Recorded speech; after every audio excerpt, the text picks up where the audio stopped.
네, 성도 여러분, 하루 동안 평안하셨습니까? 2023년 1월 26일 목요일 새벽 기도회를 시작하겠습니다. 우리 함께 기도하겠습니다. 하나님 아버지, 고맙고 감사드립니다. 오늘도 저희에게 새로운 날을 허락해 주셔서 참 감사드립니다. 오늘도 저희에게 하루를 허락하신 주님, 우리가 주님의 말씀을 보고 들을 때에 믿음을 허락하여 주시고 주의 말씀에 대한 그 신뢰성이 더욱더 공고해짐으로써 그 믿음으로 오늘 하루도 담대하게 살아갈 수 있도록 도와주시옵소서. 하나님, 오늘 저희에게 말씀하실 때에 그 말씀이 땅에 떨어지지 아니하고 우리의 마음밭에 잘 떨어져서 30배, 60배, 100배의 결실을 맺는 삶을 살아낼 수 있도록 주 성령께서 저희를 이끌어 주시옵소서. 그렇게 하실 것을 믿으며 이 모든 말씀 우리 주 예수 그리스도의 이름으로 감사드리며 기도드립니다. 아멘. 오늘 저희들에게 주신 하나님의 말씀은 마태복음 10장 24절부터 33절까지 말씀입니다. 마태복음 10장 24절로 33절까지 말씀 함께 보시겠습니다.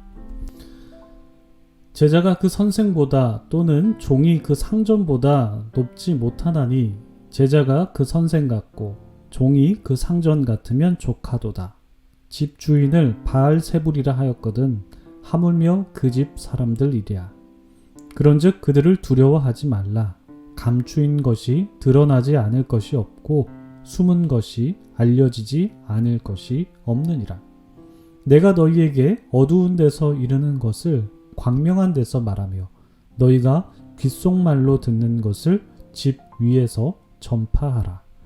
몸은 죽여도 영혼은 능히 죽이지 못하는 자들을 두려워하지 말고 오직 몸과 영혼을 능히 지옥에 멸하실 수 있는 이를 두려워하라. 참새 2마리가 한 아사리온에 팔리지 않느냐. 그러나 너희 아버지께서 허락하지 아니하시면 그 하나도 땅에 떨어지지 아니하리라. 너희에게는 머리털까지 다 세신 바 되었나니 두려워하지 말라. 너희는 많은 참새보다 귀하니라. 누구든지 사람 앞에서 나를 시인하면 나도 하늘에 계신 내 아버지 앞에서 그를 시인할 것이요. 누구든지 사람 앞에서 나를 부인하면 나도 하늘에 계신 내 아버지 앞에서 그를 부인하리라. 아멘. 네, 참 좋으신 우리 주님의 크신 은총이 우리 토론토 한인장로교회 모든 분들에게 오늘도 함께 하시기를 주님의 이름으로 축복합니다. 우리는 계속해서 마태복음 10장에 나오는 예수님께서 제자들을 파송하실 때 말씀하신 소위 제자 파송 설교에 관한 본문을 나누고 있습니다. 예수님의 부름을 받아서 세상으로 파송된 사도들은 예수님처럼 박해를 받을 것이라는 말씀을 듣게 되죠. 어제 신한주 목사님께서 전해주신 말씀을 통해서 제자들이 공회에 넘겨지게 되고 박해를 받게 될 것이라는 그 예수님의 말씀을 우리가 나눴는데요. 24절과 25절도 이와 같은 맥락에서 볼 수가 있습니다. 그 제자가 그 선생보다 또는 종이 그 상전보다 높지 못하나니 제자가 그 선생과 같고 종이 그 상전 같으면 족하도다. 집 주인을 바알세불이라 하였거든 하물며 그 집 사람들이랴.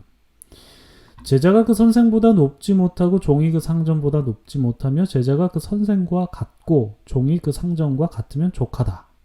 이 말씀을 우리가 어떻게 이해할 수 있을까요? 일단 말씀 그 자체만 보면은 제자나 종이 선생보다 혹은 상전보다 그 능력치를 뛰어넘을 수 없을 것이다 라는 그런 뜻으로 이해할 수도 있겠지만 그보다는 예수님께서 받으신 고난과 제자들이 복음을 전하면서 받게 될 핍박이라는 맥락에서 이 구절을 바라보아야 한다고 여러 학자들은 권면합니다. 즉, 이 말씀의 뜻은 제자들이 복음을 전하면서 공회에 넘겨지게 되고 핍박을 받게 될 터인데 이렇게 제자들이 받은 고난이 예수님께서 받으신 고난보다 클 수 없다라는 것이죠. 즉, 제자가 그 선생보다 높지 못하다라는 말씀은 고난의 맥락에서 읽어야 한다라는 것이 여러 학자들의 권면입니다. 그래서 제자가 그 선생과 같으면 족하다는 말씀도 제자가 받은 고난이 선생과 받은 고난과 같으면 족하다라는 의미로 읽어야 한다라는 것이겠죠. 제자들이 받은 고난이 예수님께서 받은 고난보다 클 수 없는 이유가 있죠. 무엇입니까? 예수님은 죽음이라는 최고의 고난을 경험하셨기 때문입니다. 죽음보다 더 큰 고통은 있을 수 없기 때문에 제자들도 복음을 전하면서 옥에 갇히기도 하고 매를 맞기도 하는데, 이러한 고난은 예수님의 십자가 고난에 비할 게 못하다라는 것이죠. 그래서 제자들이 선생만 못한 것이 된다라는 것입니다. 그러나 제자들도 복음을 전하면서 죽기까지 하죠. 즉 예수님과 같은 고난을 받은 것입니다. 그래서 제자가 선생과 같으면 족하다라는 것이죠. 이렇게 24절과 25절은 고난의 맥락에서 볼 수가 있다라는 것입니다. 이렇게 제자들이 복음을 전하다가 핍박을 받으면 그들은 아무래도 두려운 마음이 찾아올 것입니다. 그러나 예수님께서는 고난이 예견되는 제자들에게 한 가지 명령을 하십니다. 아마 이 명령은 성경에서 가장 많이 나오는 명령이지 않을까 싶은데요. 어떤 명령이냐면 바로 두려워하지 말라라는 명령입니다. 예수님께서는 제자들이 복음을 전하다가 핍박을 받게 될 텐데 그렇다고 하더라도 두려워하지 말라라고 명령하십니다. 예수님께서 제자들에게 두려워하지 말라고 말씀하신 근거가 있겠죠? 그 근거가 무엇일까요? 오늘 말씀에서는 두 가지 정도 그 근거를 말씀하시는데요. 첫 번째 근거는 26절과 27절에 기록되어 있습니다. 그런즉 그들을 두려워하지 말라. 감추인 것이 드러나지 않을 것이 없고 숨은 것이 알려지지 않을 것이 없느니라. 내가 너희에게 어두운 데서 이르는 것을 광명한 데서 말하며 너희가 귓속말로 듣는 것을 집 위에서 전파하라. 그러니까 예수님께서 그들을 두려워하지 말라라고 26절에서 말씀하시죠. 여기서 그들은 누구일까요? 바로 제자들을 핍박하는 사람들이죠.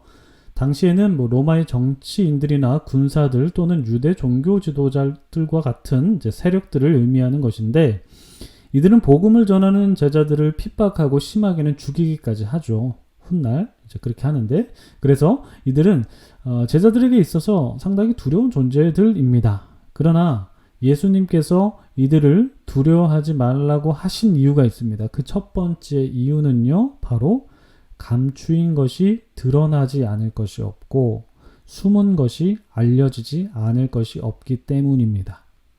한 번 더요. 감추인 것이 드러나지 않을 것이 없고 반드시 드러난다는 것이죠. 숨은 것이 알려지지 않을 것이 없다. 반드시 알려질 것이다.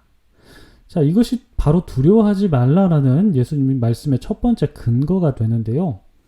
왜 이 말씀이 두려워하지 말라는 이유가 될까요? 하나님의 복음의 말씀은 이 땅에 떨어져서 소멸되는 게 아니라 반드시 그 씨앗이 자라서 열매를 맺기 때문입니다. 실제가 된다라는 말씀이시죠. 한 예로 예수님께서 십자가에 달려 돌아가신 후에 다시 살아날 것이라는 말씀을 제자들에게 한 3번 정도 그렇게 말씀하십니다. 이 십자가와 부활에 관한 말씀에 대해서 당시 제자들은 이해를 못해요. 감추인 것이 됩니다. 그래서 그 말씀은 제자들에게 있어서 숨겨진 것이 되는데, 그렇지만 예수님의 말씀은 실제가 되죠.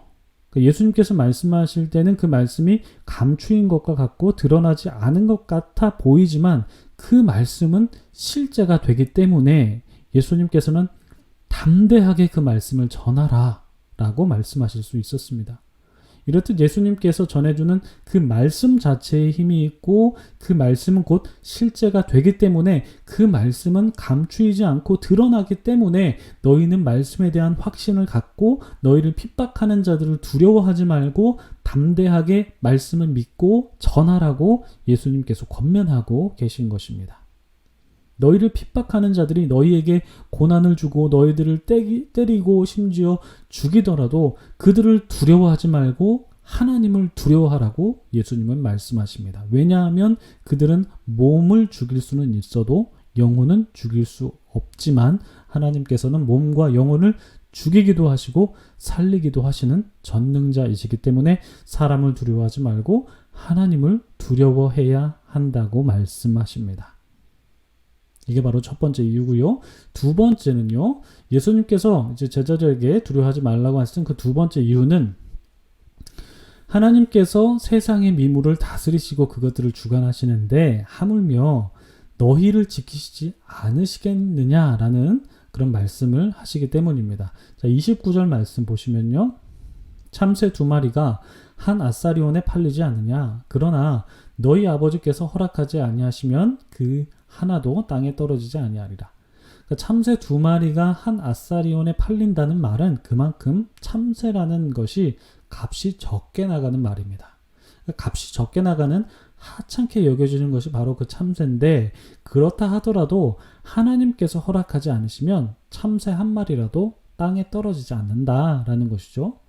무슨 말씀이냐면, 즉 이렇게 보잘것없어 보이는 것이라고 하더라도 하나님께서 그 참새의 삶을 주관하고 계신다라는 것입니다. 그러니까 하나님께서 이렇게 작은 자연 미물까지 돌보시는데 하물며 하나님을 따르고 복음을 전하는 제자들을 하나님께서 지키시고 보호하지 않겠느냐라는 말씀입니다. 그래서 두려워하지 말라라고 말씀하시죠. 자, 30절에서 31절 말씀 보실까요? 너희에게는 머리털까지 다 새신 바 되었나니 두려워하지 말라. 너희는 많은 참새보다 귀하니라. 아멘. 하나님께서는 우리의 머리털까지 다 새시기까지 하면서 섬세하게 우리를 돌보시는 분이다라고 말씀하십니다. 우리는 참새보다 귀하고 다른 어떤 것보다 하나님에게 있어서 우리는 정말 참 아주 많이 귀한 존재입니다. 그래서 우리는 하나님의 보호하심을 믿어야 한다라는 것입니다. 그래서 여러분, 우리는 두려워하지 말아야겠습니다. 그리고 하나님의 말씀을 반드시 신뢰해야겠습니다. 우리가 우리 입술로 하나님 시인하고 전한다는 것은 우리의 믿음의 선포이고 우리의 고백이며 우리의 삶의 동력이 되어야 한다라는 것입니다. 우리가 하나님을 신뢰할 때 하나님께서 우리를 기억하시고 우리를 돌보시는 은총을 누리게 하실 것입니다. 여러분, 두려워하지 마시기 바랍니다. 세상이 아무리 우리를 두렵게 만들더라도 하나님을 믿는 자로서 두려워하지 마시고 담대하게 주님께서 주신 삶을 살아가시길 바랍니다. 오늘 말씀 기억하시면서 기도하시겠습니다. 기도하겠습니다.